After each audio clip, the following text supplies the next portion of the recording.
I bid you welcome. I welcome you to my house. Welcome to my house. Welcome to my home. Hello horror hounds, welcome to my horror house.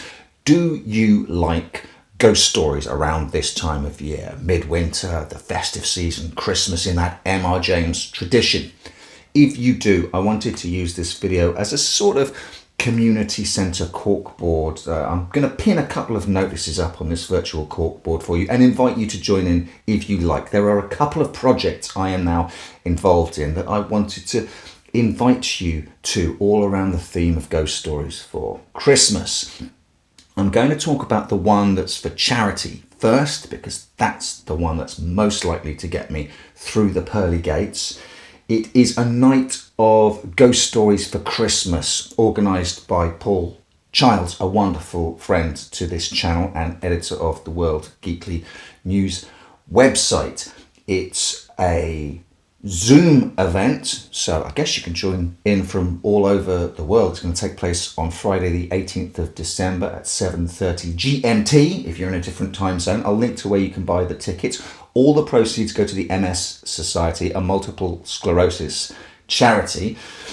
I'm one of the people who is going to be reading. I'll give you a sneak peek of my story in a second, but as well as me, guests include, he said, reading off the website, Icy Sedgwick of the Fabulous Folklore podcast, Jed Shepherd, co-writer of this year's hit horror film Host, Bram Stoker Award nominated author of Dear Laura, Gemma Amor, YouTube horror host, me, Grumpy Andrew Lyle, writers Jane Roberts and Libby Harris. All of those wonderful people and Paul Childs will be reading spooky stories. Mine's not actually a ghost story because, you know, I like to buck the trend. I don't like to play by the rules. I'm a rebel. What can I say? And it's called Esau and Emil, and I want to give you a little teaser here, and then I'm going to talk about another project I'm involved in. Of all the stories I collected in my travels through the high country, those mountain forest regions thick with tales of vampires, revenants and spirits, it is the account of the brothers Esau and Emil which has remained in my thoughts these many years. Perhaps because I was shown their graves, perhaps because of my own brother. Ooh. So that's the story I'll be reading. If you're at all interested in that, just check out the link to the website below and you can decide whether you want to get a ticket or not. Tickets are limited though, so don't think for too long. In addition to that, I am extremely pleased to have another ghost story of mine included in an anthology that's been released. It's a digital anthology, digital only, released by Horrified magazine, a horror website that I will link to below. Christmas horror stories from Horrified. 16 tales in this, one of which is mine, which is mind-blowing.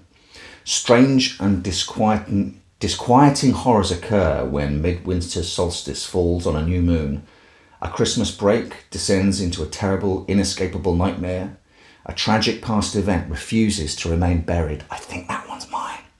Horror Stories from Horrified presents 16 brand new chilling tales for the festive season from some of our favourite horror authors. And me.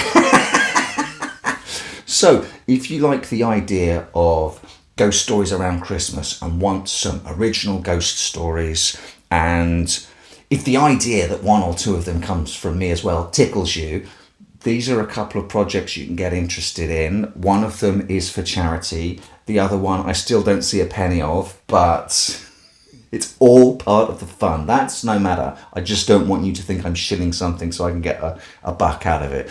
If I'm ever getting a buck out of something and I'm shilling it, I will let you know. Don't worry, I'm not backwards in coming forwards, but I'm super, super excited to be involved in a couple of sort of ghost stories around Christmas themed events. And if you are still thinking, that's not enough, Andrew, you can always still buy Local Haunts, the world's first horror tube anthology, edited by R. St. Clair of the wonderful Regina's Haunted Library.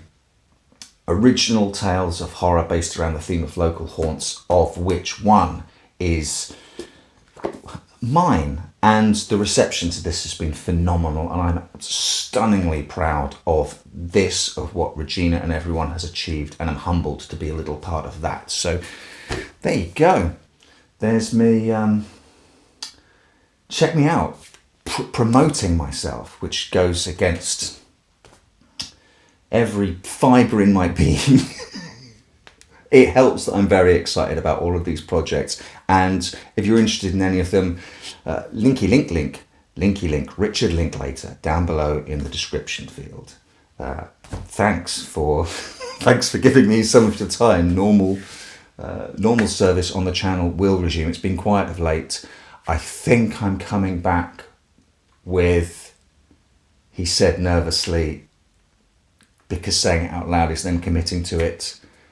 I think I'm going to come back with a Nightmare on Elm Street ranking video next, and then we'll move forward with some reviews. So I'll get this video out first before people come at me with pitchforks and torches for the way I have ranked the Nightmare on Elm Street movies. Please don't hate me!